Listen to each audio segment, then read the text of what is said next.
Democracy in America Abridged by Alexis de Tocqueville. Book edited and abridged by Richard D. Hefner. Read by Vincent Bagnall. Origin of the Anglo-Americans. After the birth of a human being, his early years are obscurely spent in the toils or pleasures of childhood. As he grows up, the world receives him. When his manhood begins and he enters into contact with his fellows, he is then studied for the first time, and it is imagined that the germ of the vices and the virtues of his maturer years is then formed. This, if I'm not mistaken, is a great error. We must begin higher up. We must watch the infant in his mother's arms. We must see the first images which the external world casts upon the dark mirror of his mind. The first occurrences which he witnesses. We must hear the first words which awaken the sleeping powers of thought and stand by his earliest efforts, if we would understand the prejudices, the habits, and the passions which will rule his life. The entire man is, so to speak, to be seen in the cradle of the child. The growth of nations presents something analogous to this. They all bear some marks of their origin. The circumstances which accompanied their birth and contributed to their development affect the whole term of their being. If we were able to go back to the elements of states and to examine the oldest monuments of their history, I doubt not that we should discover in them the primal cause of the prejudices, the habits, the ruling passions, and, in short, of all that constitutes what is called the national character. We should there find the explanation of certain customs which now seem at variance with the prevailing manners, of such laws as conflict with established principles, and of such incoherent opinions as are here and there to be met with in society, like those fragments of broken chains which we sometimes see hanging from the vaults of an old edifice and supporting nothing. This might explain the destinies of certain nations which seem borne on by an unknown force, to ends of which they themselves are ignorant.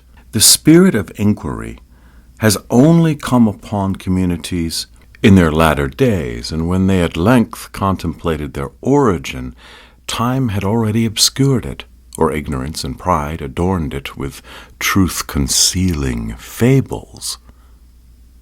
America is the only country in which it has been possible to witness the natural and tranquil growth of society, and where the influence exercised on the future condition of states by their origin is clearly distinguishable.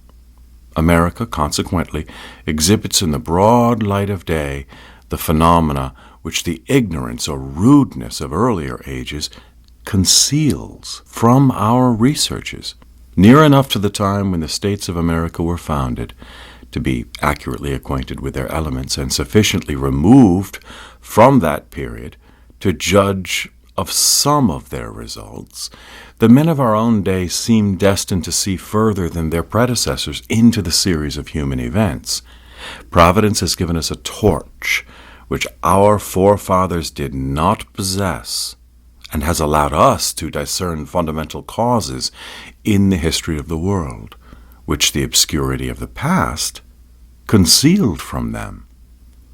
If we carefully examine the social and political state of America, after having studied its history, we shall remain perfectly convinced that not an opinion, not a custom, not a law, I may even say not an event, is upon record which the origin of that people will not explain.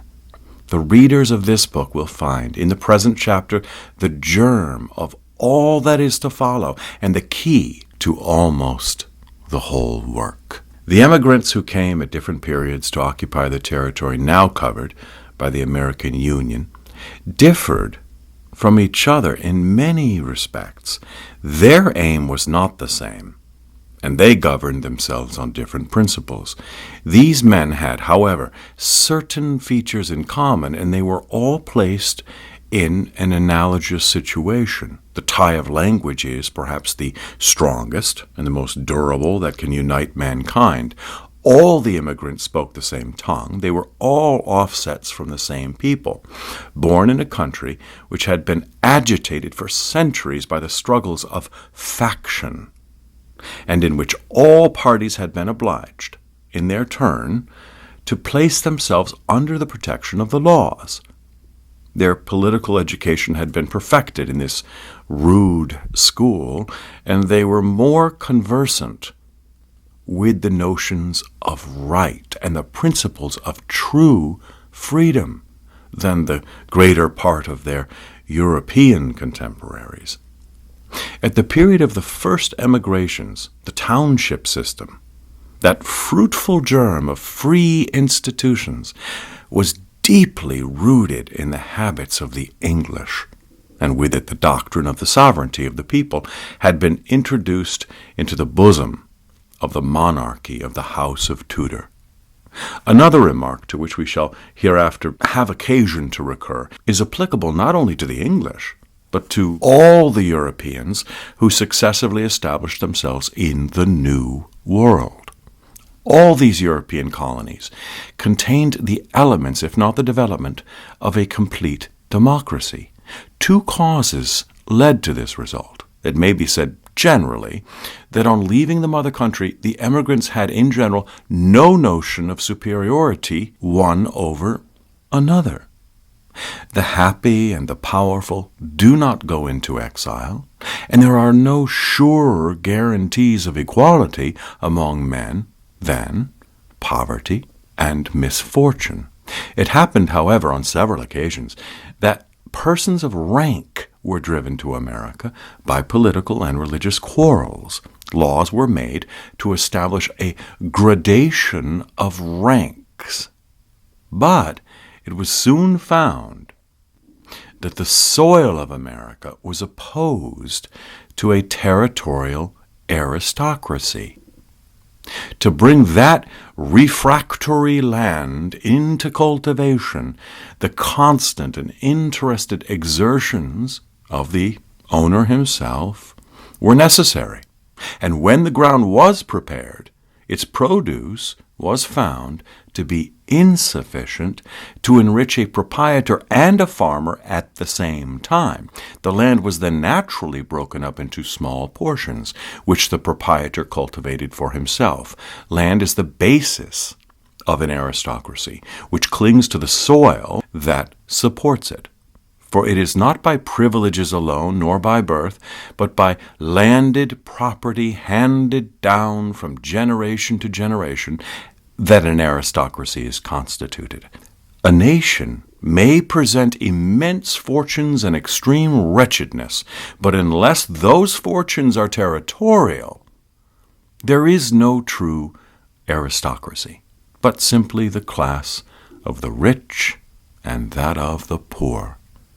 All the British colonies had then a great degree of family likeness at the epoch of their settlement. All of them, from their beginning, seemed destined to witness the growth, not of the aristocratic liberty of their mother country, but of that freedom of the middle and lower orders of which the history of the world had as yet furnished no complete example. In this general uniformity, however, several striking differences were discernible, which it is necessary to point out.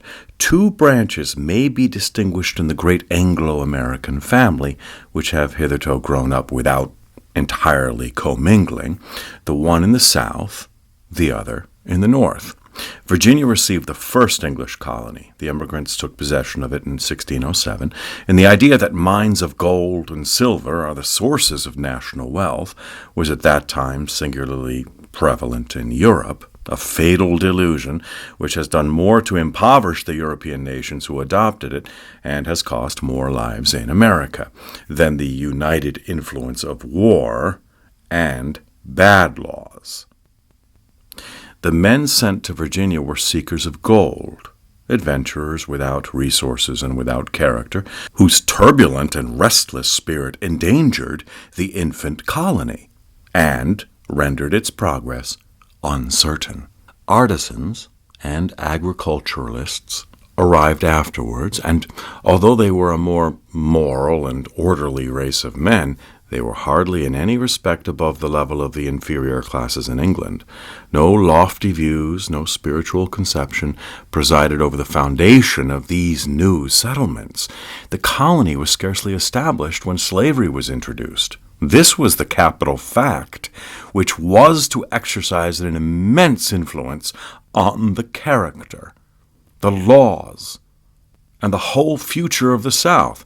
Slavery dishonors labor. It introduces idleness into society, and with idleness, ignorance and pride, luxury and distress. It enervates the powers of the mind and benumbs the activity of man. The influence of slavery united to the English character explains the manners and the social condition of the southern states. In the North, the same English character received totally different colors. Here, the 2 or 3 main ideas which now constitute the basis of the social theory of the United States were first combined. They now extend their influence over the whole American world. The civilization of New England has been like a beacon lit upon a hill, which, after it has diffused its warmth immediately around it, also tinges the distant horizon with its glow. The settlers who established themselves on the shores of New England all belonged to the more independent classes of their native country. Their union on the soil of America at once presented this singular phenomenon of a society containing neither lords nor common people, and we may almost say neither rich nor poor. These men possessed, in proportion to their number, a greater mass of intelligence than is to be found in any European nation of our own time. All, perhaps without a single exception, had received a good education, and many of them were known in Europe for their talents and their acquirements. The other colonies had been founded by adventurers without families. The emigrants of New England brought with them the best elements of order and morality. They landed on the desert coast, accompanied by their wives and children. But what especially distinguished them from all others was the aim of their undertaking. They had not been obliged by necessity to leave their country. The social position they abandoned was one to be regretted, and their means of subsistence were certain. In facing the inevitable sufferings of exile, their object was the triumph of an idea. The emigrants, or as they deservedly styled themselves, the Pilgrims, belonged to that English sect, the austerity of whose principles had acquired for them the name of Puritans. Puritanism was not merely a religious doctrine, but it corresponded in many points with the most absolute democratic and republican theories. It was this tendency which had aroused its most dangerous adversaries. Persecuted by the government of the mother country and disgusted by the habits of a society which the rigor of their own principles condemned, the Puritans went forth to seek some rude and unfrequented part of the world where they could live according to their own opinions and worship God in freedom. Puritanism was scarcely less a political than a religious doctrine. No sooner had the emigrants landed on the barren coast than it was their first care to constitute a society by subscribing the Mayflower Compact. In the name of God, Amen. We, whose names are underwritten, the loyal subjects of our dread sovereign Lord King James and S&C, having undertaken for the glory of God and advancement of the Christian faith and the honor of our king and country, a voyage to plant the first colony in the northern parts of Virginia, do by these presents, solemnly and mutually, in the presence of God and one another, covenant and combine ourselves together into a civil body politic, for our better ordering and preservation and furtherance of the ends aforesaid, and by virtue hereof do enact, constitute, and frame such just and equal laws, ordinances, acts, constitutions, and offices from time to time as shall be thought most meet and convenient for the general good of the colony, unto which we promise all due submission and obedience.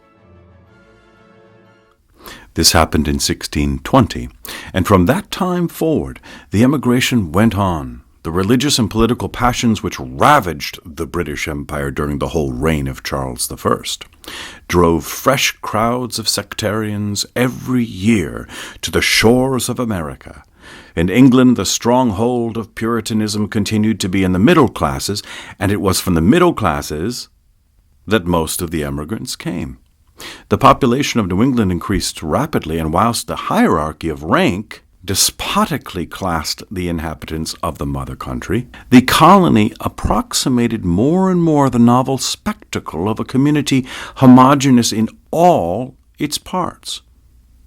A democracy more perfect than antiquity had dared to dream of started in full size and panoply from the midst of an ancient feudal society.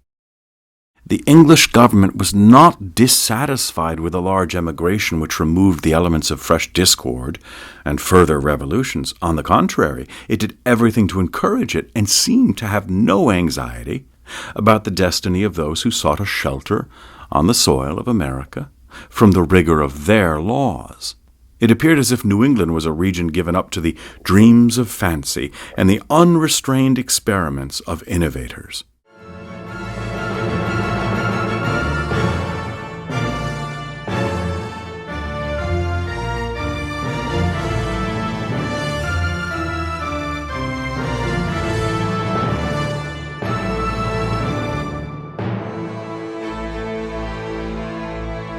Political parties. In America, the people appoint the legislative and the executive power and furnish the jurors who punish all infractions of the laws. The institutions are democratic, not only in their principle, but in all their consequences, and the people elect their representatives directly, and for the most part annually, in order to ensure their dependence. The people are therefore the real directing power, and although the form of government is representative, it is evident that the opinions, the prejudices, the interests, and even the passions of the people are hindered by no permanent obstacles from exercising a perpetual influence on the daily conduct of affairs. In the United States, the majority governs in the name of the people, as is the case in all countries in which the people are supreme. This majority is principally composed of peaceable citizens who, either by inclination or by interest, sincerely wish the welfare of their country. But they are surrounded by the incessant agitation of parties who attempt to gain their cooperation and support. A great distinction must be made between parties. Some countries are so large that the different populations which inhabit them, although united under the same government, have contradictory interests, and they may, consequently, be in a perpetual state of opposition. In this case, the different factions of the people may more properly be considered as distinct nations than as mere parties. And if a civil war breaks out, the struggle is carried on by rival states rather than by factions in the same state. But when the citizens entertain different opinions upon subjects which affect the whole country alike, such, for instance, as the principles upon which the government is to be conducted, then distinctions arise which may correctly be styled parties. Parties are a necessary evil in free governments, but they have not at all times the same character and the same propensities. America has had great parties, but has them no longer. And if her happiness is thereby considerably increased, her morality has suffered. When the War of Independence was terminated and the foundations of the new government were to be laid down, the nation was divided between two opinions which are as old as the world, and which are perpetually to be met with under direct forms and various names in all free communities, the one tending to limit, the other to extend indefinitely, the power of the people. The conflict between these two opinions never assumed that degree of violence in America which it has frequently displayed elsewhere. Both parties of the Americans were agreed upon the most essential points, and neither of them had to destroy an old constitution or to overthrow the structure of society in order to triumph. In neither of them, consequently, were a great number of private interests affected by success or defeat, but moral principles of a high order, such as the love of equality and of independence, were concerned in the struggle, and these sufficed to kindle violent passions. The party which desired to limit the power of the people endeavored to apply its doctrines more especially to the Constitution of the Union, whence it derived its name of federal. The other party, which affected to be exclusively attached to the cause of liberty, took that of republican.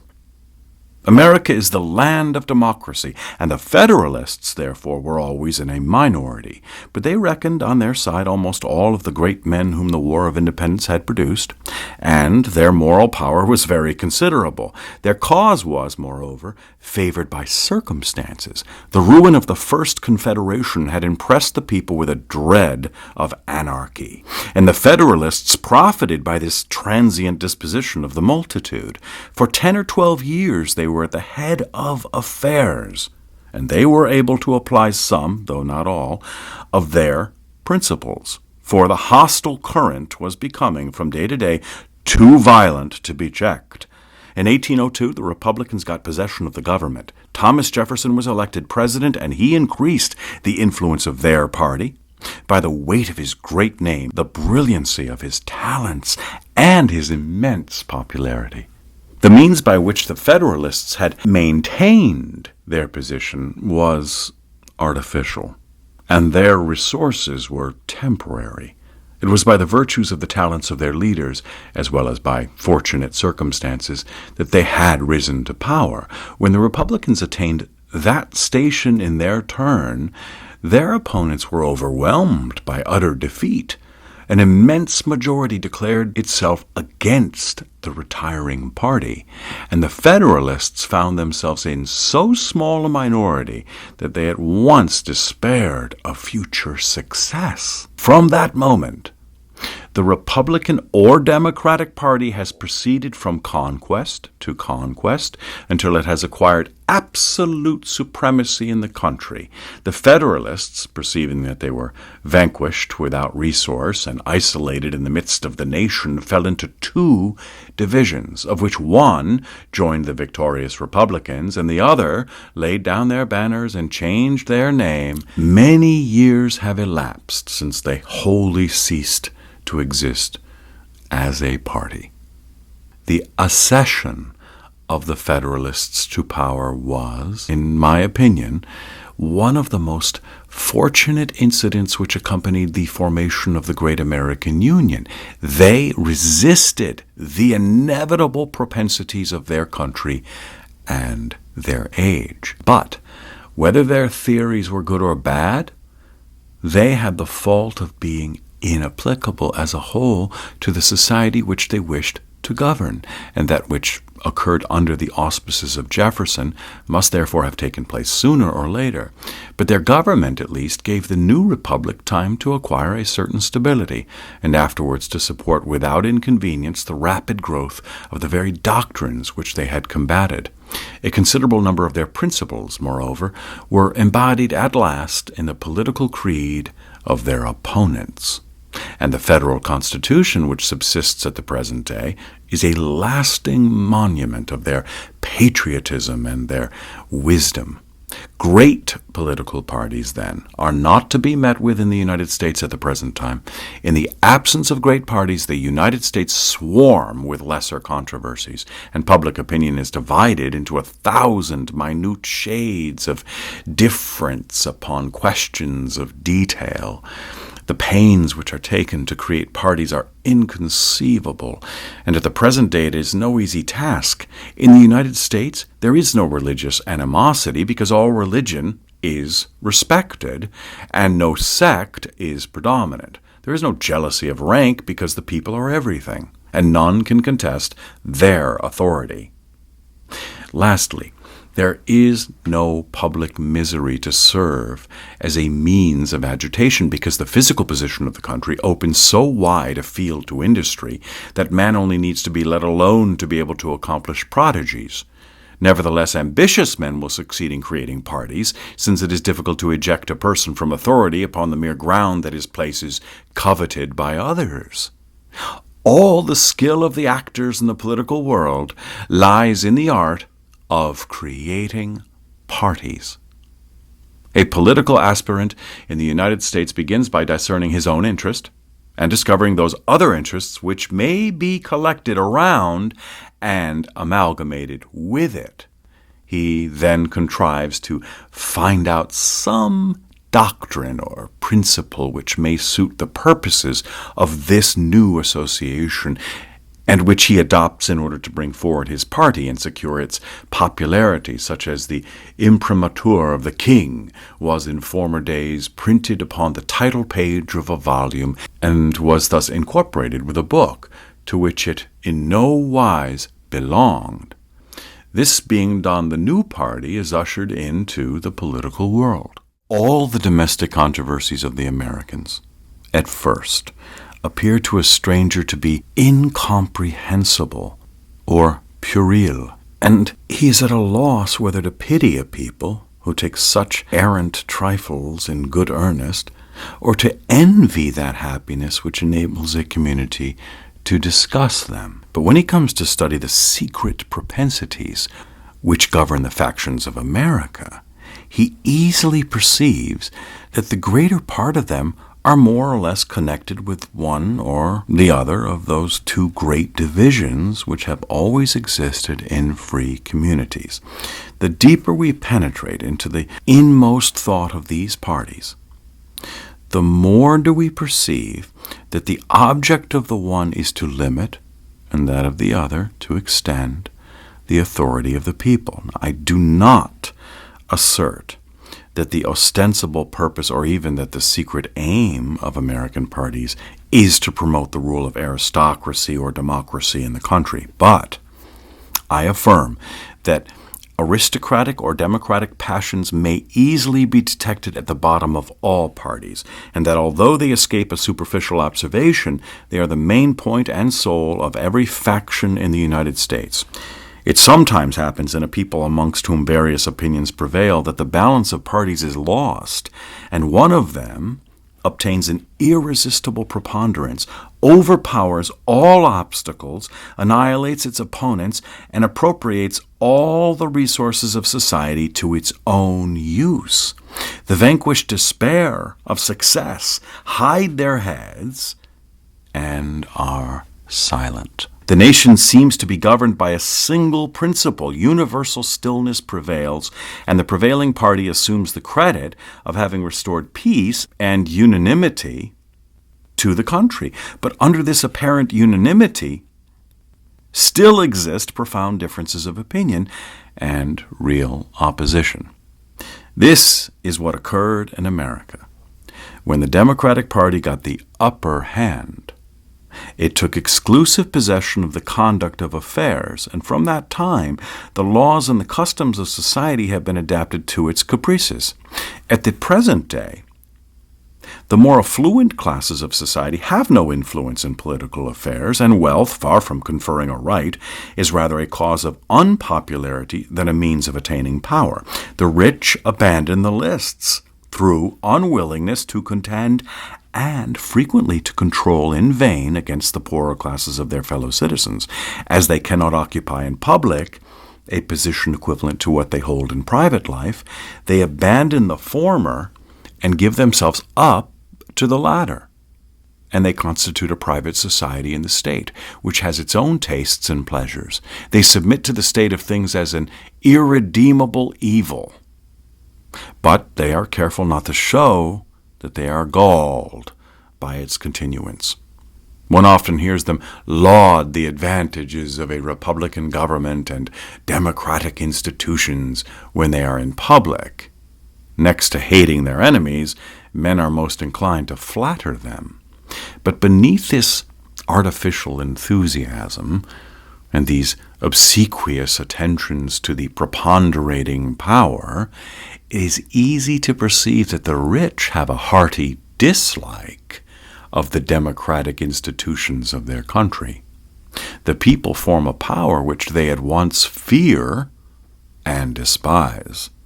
If the maladministration of the democracy ever brings about a revolutionary crisis and monarchical institutions ever become practicable in the United States, the truth of what I advance will become obvious. The two chief weapons which parties use in order to obtain success are the newspapers and public associations.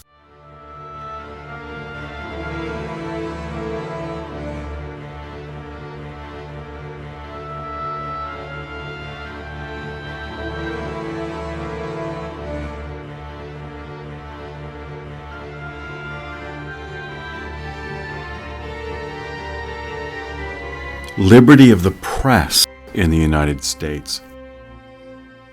The influence of the liberty of the press does not affect political opinions alone, but extends to all the opinions of men and modifies customs as well as laws.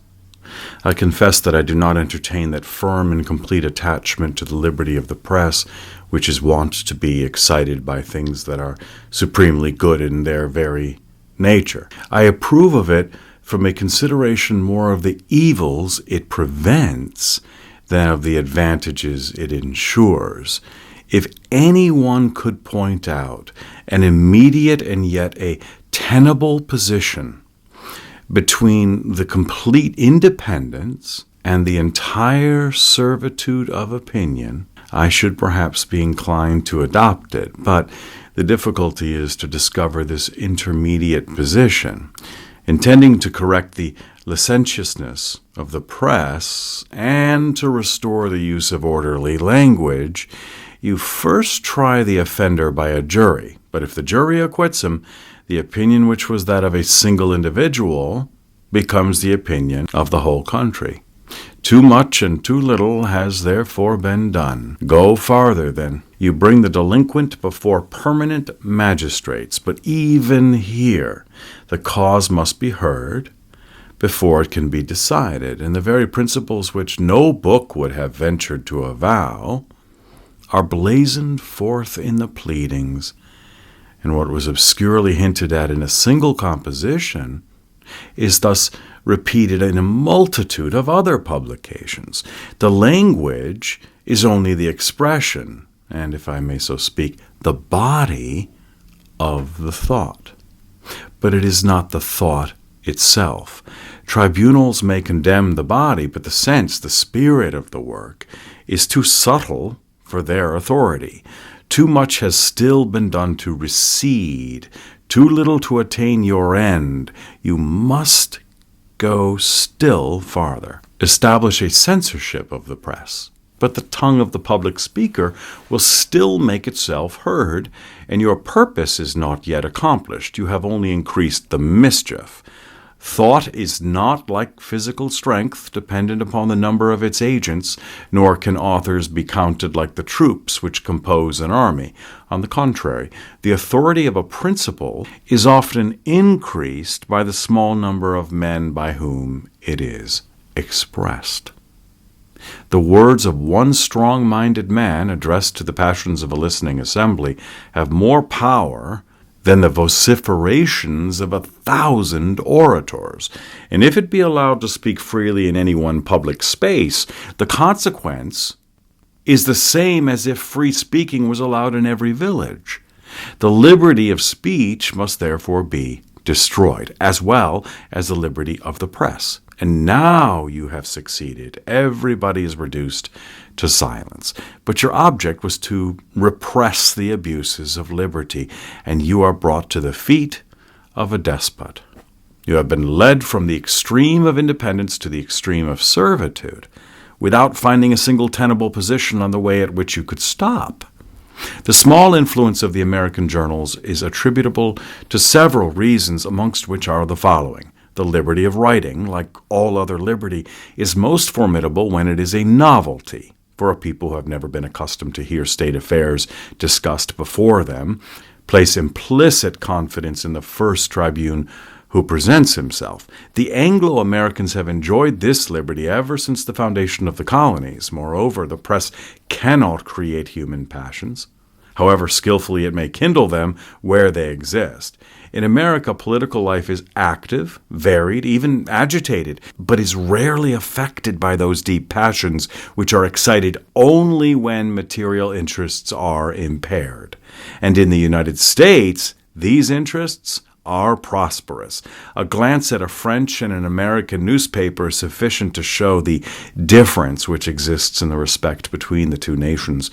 In France, the space allotted to commercial advertisements is very limited, and the news intelligence is not considerable, but the essential part of the journal is the discussion of the politics of the day. In America, 3/4 of the enormous sheet are filled with advertisements, and the remainder is frequently occupied by political intelligence or trivial anecdotes. It is only from time to time that one finds a corner devoted to passionate discussions like those which the journalists of France every day give to their readers.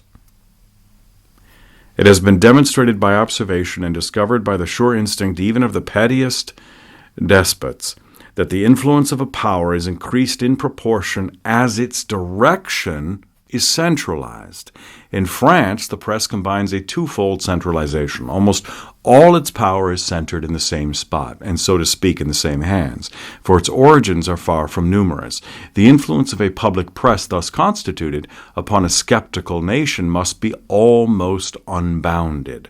It is an enemy with whom a government may sign an occasional truce, but which is difficult to resist for any length of time. Neither of these kinds of centralization exists in America. The United States have no metropolis. The intelligence and the power of the people are decimated through all the parts of this vast country, and instead of radiating from a common point, they cross each other in every direction. The Americans have nowhere established any central direction of opinion any more than of the conduct of affairs. And this difference arises from local circumstances and not from human power, but it is owing to the laws of the Union that there are no licenses to be granted to printers, no securities demanded from editors, as in France, and no stamp duty, as in France and England. The consequence is that nothing is easier than to set up a newspaper, as a small number of subscribers suffices to defray the expenses.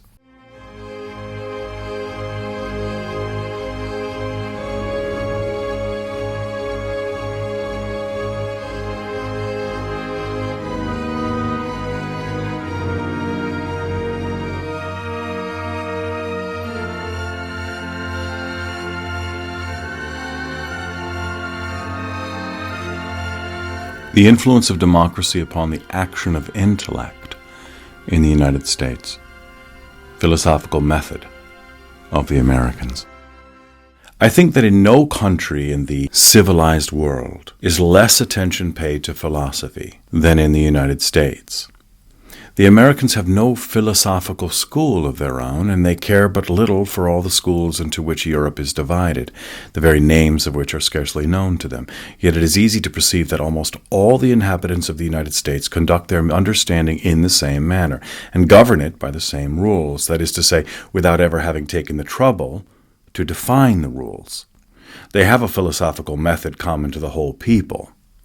To evade the bondage of system and habit, of family maxims, class opinions, and in some degree of national prejudices, to accept tradition only as a means of information and existing facts only as a lesson to be used in doing otherwise and doing better, to seek the reason of things for oneself and in oneself alone, to tend to results without being bound to means, and to aim at the substance through the form. Such are the principal characteristics of what I shall call the philosophical method of the Americans. But if I go further and seek amongst these characteristics the principal, one which includes almost all the rest, I discover that in most of the operations of mind, each American appeals only to the individual effort of his own understanding.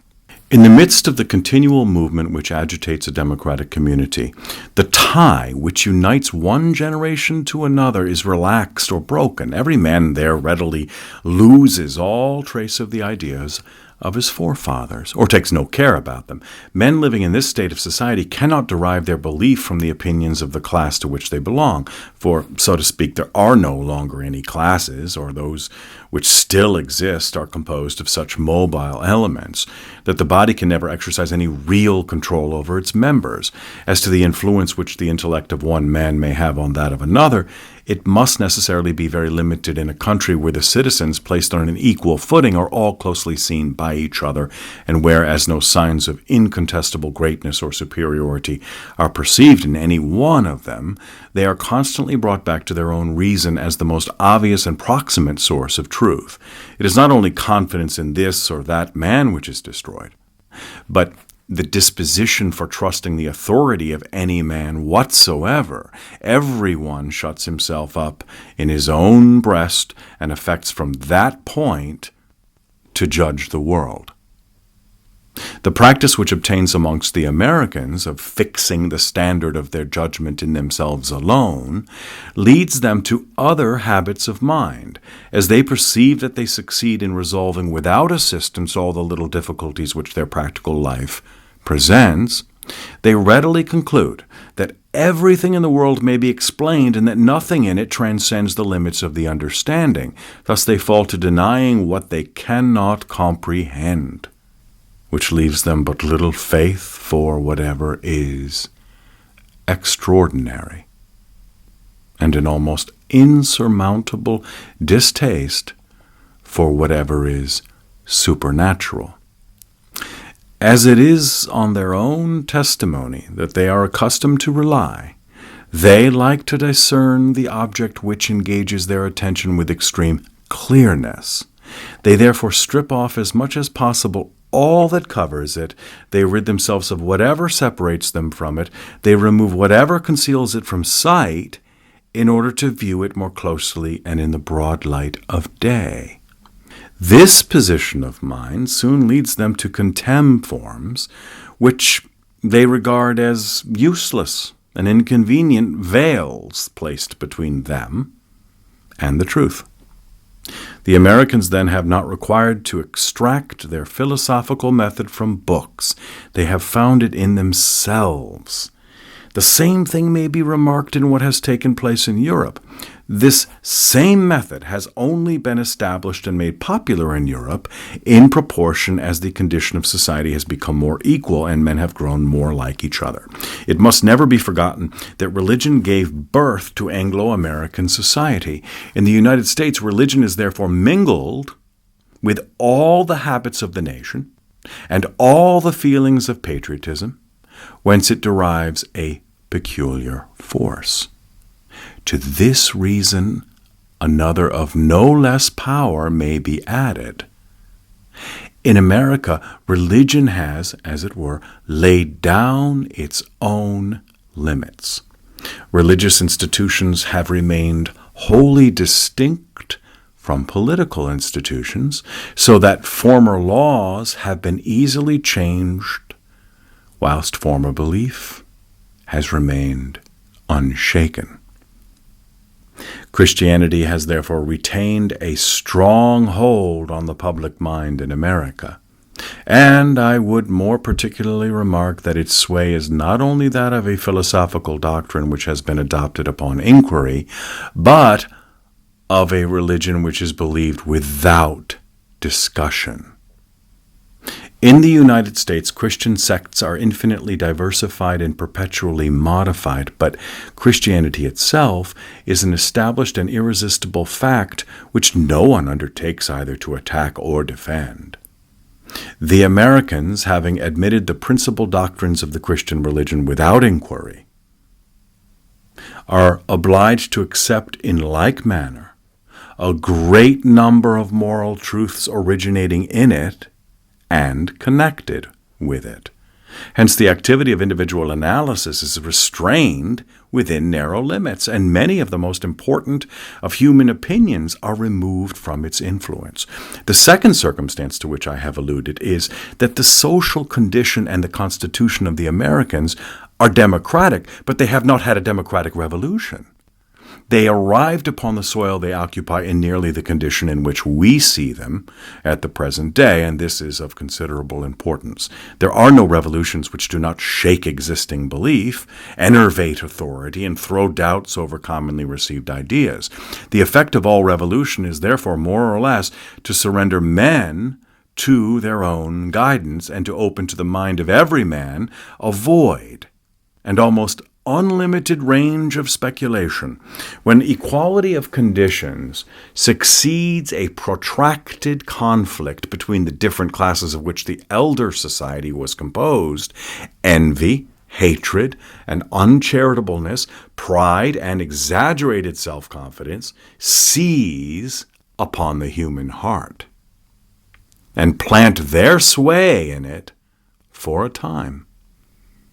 This, independently of equality itself, tends powerfully to divide them, to lead them to mistrust the judgment of each other, and to seek the light of truth nowhere but in themselves. Everyone then attempts to be his own sufficient guide, and makes it his boast to form his own opinions on all subjects. Men are no longer bound together by ideas, but by interests, and it would seem as if human opinions were reduced to a sort of intellectual dust, scattered on every side, unable to collect, unable to cohere. Thus, that independence of mind, which equality supposes to exist, is never so great, never appears so excessive, as at the time when equality is beginning to establish itself, and in the course of that painful labor by which it is established. That sort of intellectual freedom which equality may give ought, therefore, to be very carefully distinguished from the anarchy which revolution brings. Each of these two things must be separately considered in order not to conceive exaggerated hopes or fears of the future. I believe that the men who will live under the new forms of society will make frequent use of their private judgment, but I am far from thinking that they will often abuse it. This is attributable to a cause of more general application to all democratic countries, and which in the long run must needs restrain in them the independence of individual speculation within fixed and sometimes narrow limits at different periods. Dogmatical belief is more or less common. It arises in different ways, and it may change its object and its form, but under no circumstances will dogmatical belief cease to exist, or in other words, men will never cease to entertain some opinions on trust and without discussion. If everyone undertook to form all his own opinions and to seek for truth by isolated paths struck out by himself alone, it would follow that no considerable number of men would ever unite in any common belief. But obviously without such common belief, no society can prosper. Say rather, no society can exist. For without ideas held in common, there is no common action. and without common action, there may still be men, but there's no social body. In order that society should exist, and a fortiori that a society should prosper, it is required that all the minds of the citizens should be rallied and held together by certain predominant ideas, and this cannot be the case unless each of them sometimes draws his opinions from the common source, and consents to accept certain matters of belief already formed.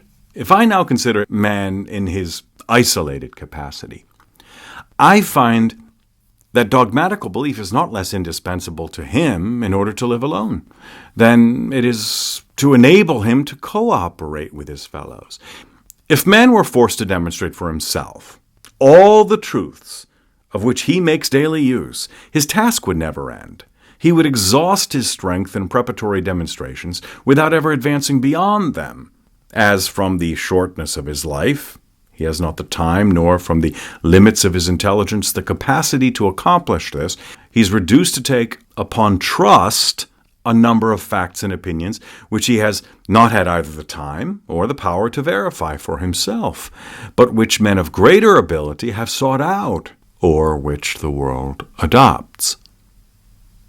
On this groundwork, he raises for himself this structure of his own thoughts. He's not led to proceed in this manner by choice, but is constrained by the inflexible law of his condition. There is no philosopher of so great parts in the world, but that he believes a million of things on the faith of other people, and supposes a great many more truths than he demonstrates.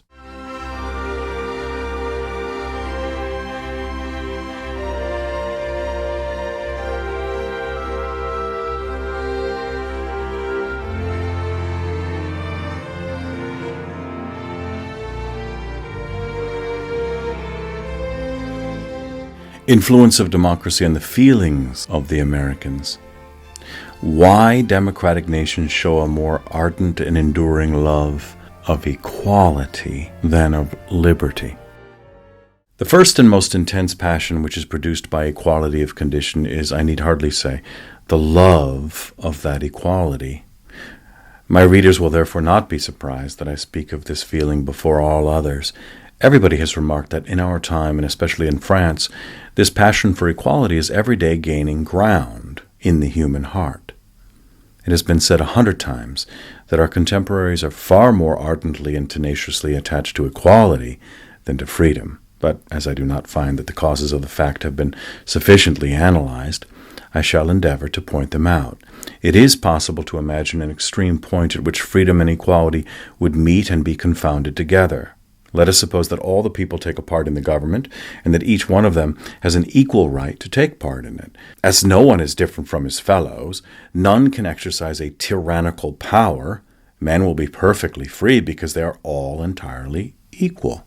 And they will all be perfectly equal because they are entirely free. And to this ideal state, democratic nations tend. This is the only complete form that equality can assume upon earth, but there are 1,000 less cherished by those nations. The principle of equality may be established in civil society without prevailing in the political world.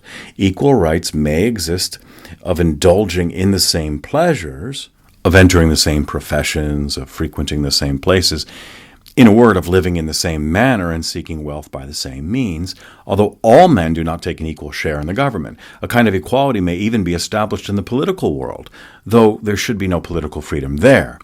A man may be the equal of all his countrymen save one, who is the master of all without distinction, and who selects equally from among them all the agents of his power. Several other combinations might be easily imagined by which very great equality would be united to institutions more or less free, or even to institutions wholly without freedom. Although men cannot become absolutely equal unless they are entirely free, and consequently equality, pushed to its furthest extent, may be confounded with freedom, yet there is good reason for distinguishing the one from the other.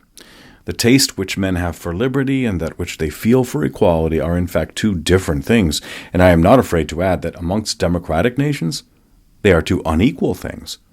Upon close inspection, it will be seen that there is in every age some peculiar and preponderating fact that which all others are connected. This fact almost always gives birth to some pregnant idea or some ruling passion which attracts to itself and bears away, in its course, all the feelings and opinions of the time.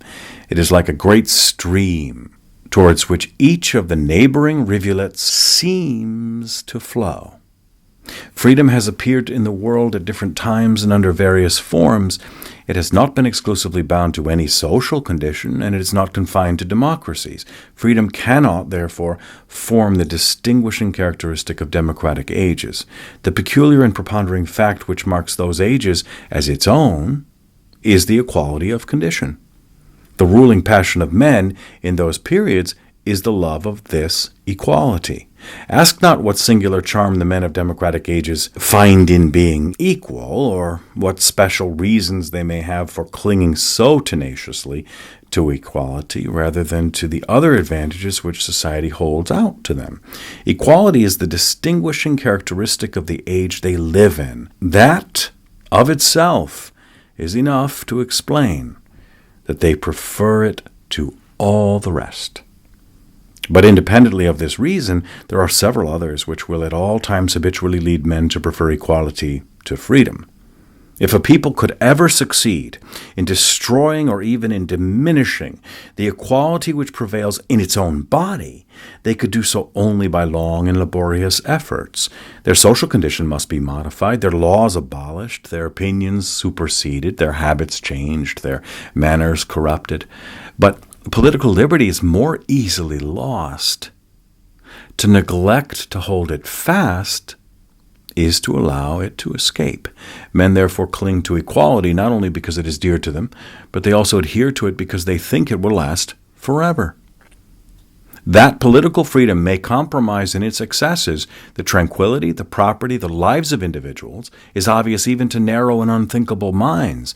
On the contrary, none but attentive and clear-sighted men perceive the perils with which equality threatens us, and they commonly avoid pointing them out. They know that the calamities they apprehend are remote and flatter themselves that they will only fall upon future generations, for which the present generation takes but little thought.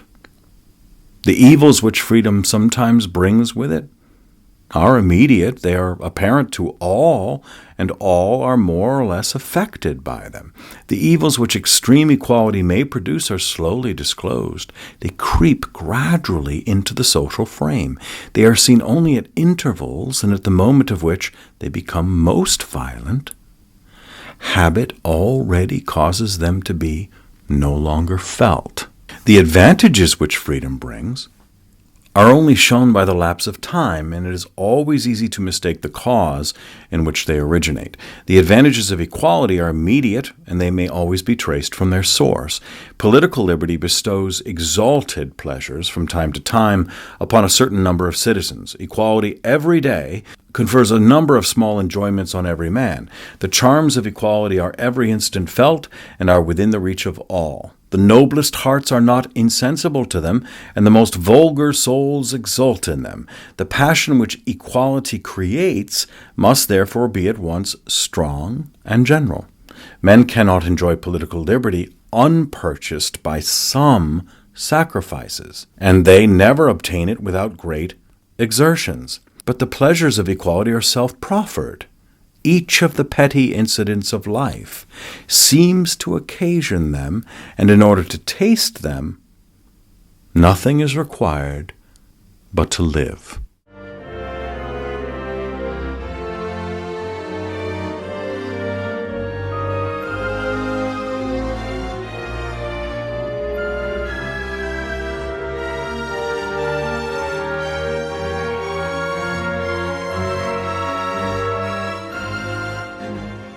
Young women in a democracy.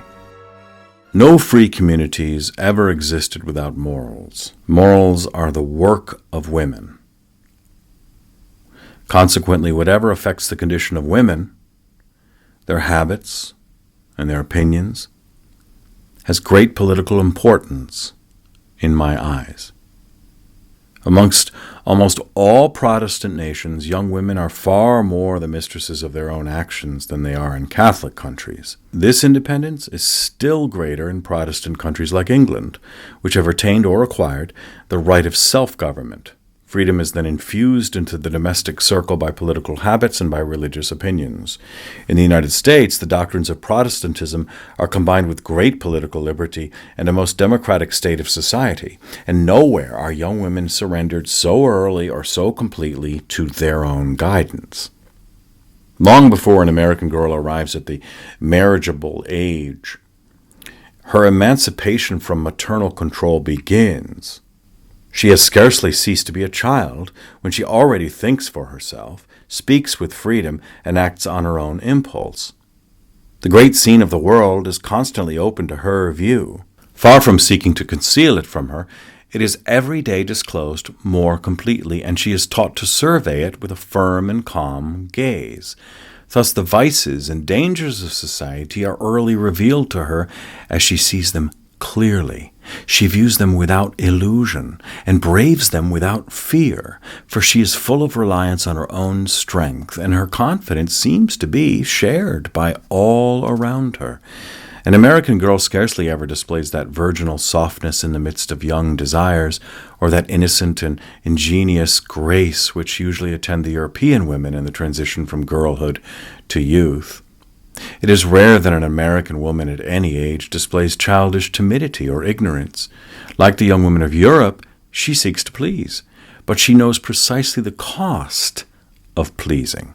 If she does not abandon herself to evil, at least she knows that it exists, and she is remarkable rather for purity of manners than for chastity of mind.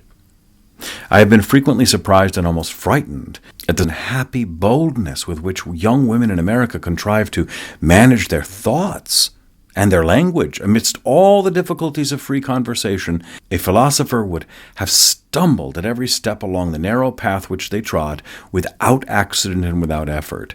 It is easy, indeed, to perceive that even amidst the independence of early youth, an American woman is always mistress of herself. She indulges in all permitted pleasures without yielding herself up to any of them.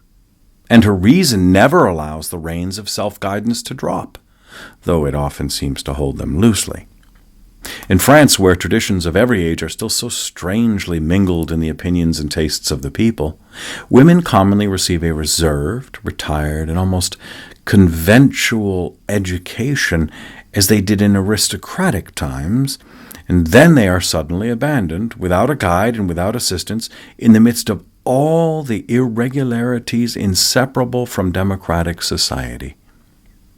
The Americans are more consistent. They have found out that in a democracy, the independence of individuals cannot fail to be very great.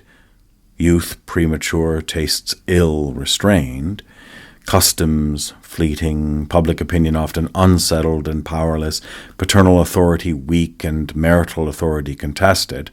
Under these circumstances, believing that they had little chance of repressing in women the most vehement passions of the human heart, they held that the surer way was to teach her the art of combating those passions for herself. As they could not prevent her virtue from being exposed to frequent danger, they determined that she should know how best to defend it, and more reliance was placed on the free vigor of her will than on the safeguards which have been shaken or overthrown. Instead, then, of inculcating mistrust of herself, they constantly seek to enhance her confidence in her own strength of character. As it is neither possible nor desirable to keep a young woman in perpetual and complete ignorance, they hasten to give her a precocious knowledge on all subjects. Far from hiding the corruptions of the world from her, they prefer that she should see them at once, and train herself to shun them. And they hold it of more importance to protect her conduct than to be over-scrupulous of the innocence of her thoughts. Although the Americans are a very religious people, they do not rely on religion alone to defend the virtue of women. They seek to arm her reason also. In this respect, they have followed the same method as in several others. They first make vigorous efforts to cause individual independence to control itself, and they do not call in the aid of religion until they have reached the utmost limits of human strength. I am aware that an education of this kind is not without danger. I am sensible that it tends to invigorate the judgment at the expense of the imagination, and to make cold and virtuous women instead of affectionate wives and agreeable companions to man. Society may be more tranquil and better regulated, but domestic life has often fewer charms. These, however, are secondary evils which may be braved for the sake of higher interests. At the stage at which we are now arrived, the choice is no longer left to us. A democratic education is indispensable to protect women from the dangers with which democratic institutions and manners surround them. In America, the independence of women is irrecoverably lost in the bonds of matrimony. If an unmarried woman is less constrained there than elsewhere, a wife is subjected to stricter obligations. The former makes her father's house an abode of freedom and of pleasure. The latter lives in the home of her husband as if it were a cloister. Yet these two different conditions of life are perhaps not so contrary as may be supposed. And it is natural that the American woman should pass through the one to arrive at the other.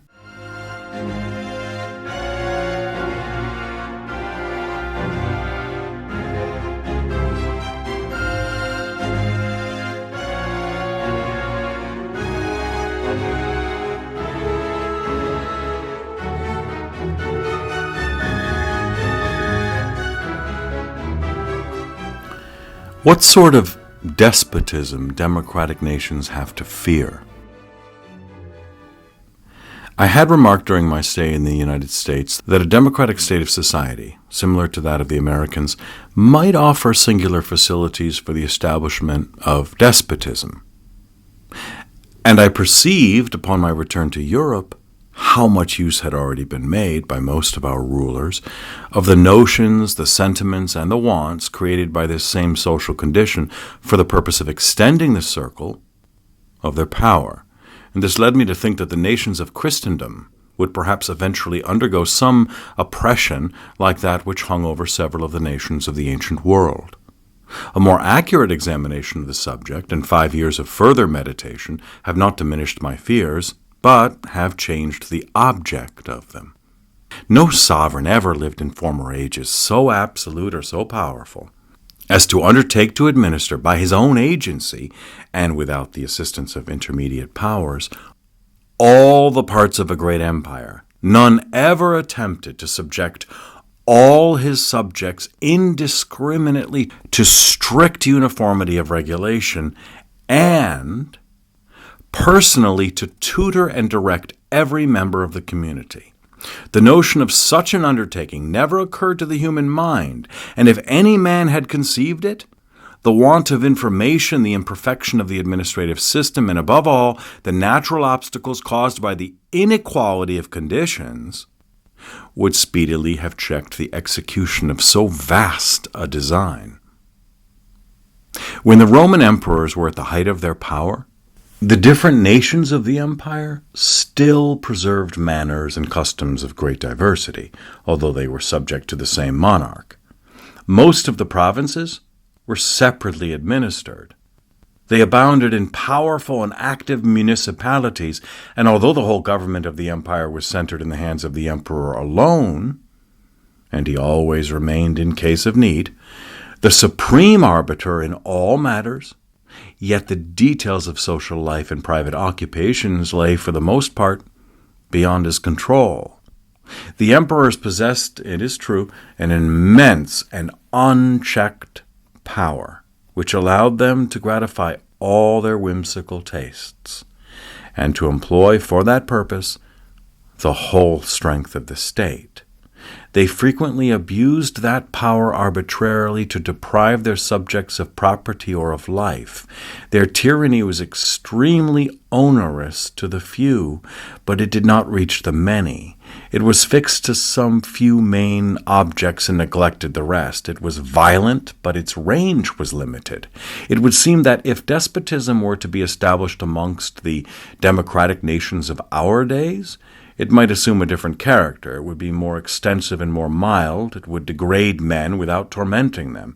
I do not question that in an age of instruction and equality like our own, sovereigns might more easily succeed in collecting all political power into their own hands, and might interfere more habitually and decidedly with the circle of private interests than any sovereign of antiquity could ever do.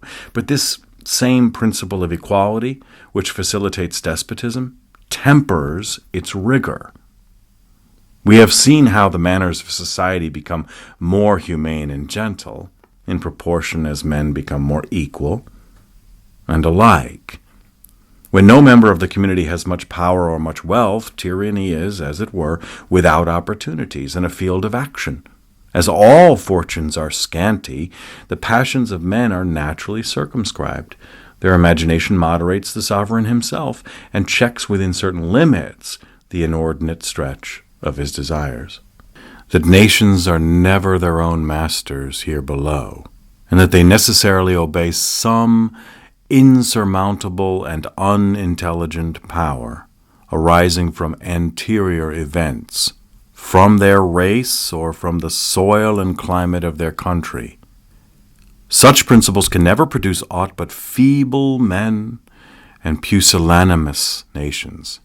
Providence has not created mankind entirely independent or entirely free. It is true that around every man a fatal circle is traced, beyond which he cannot pass, but within the wide verge of that circle, he is powerful and free. As it is with man, so with communities.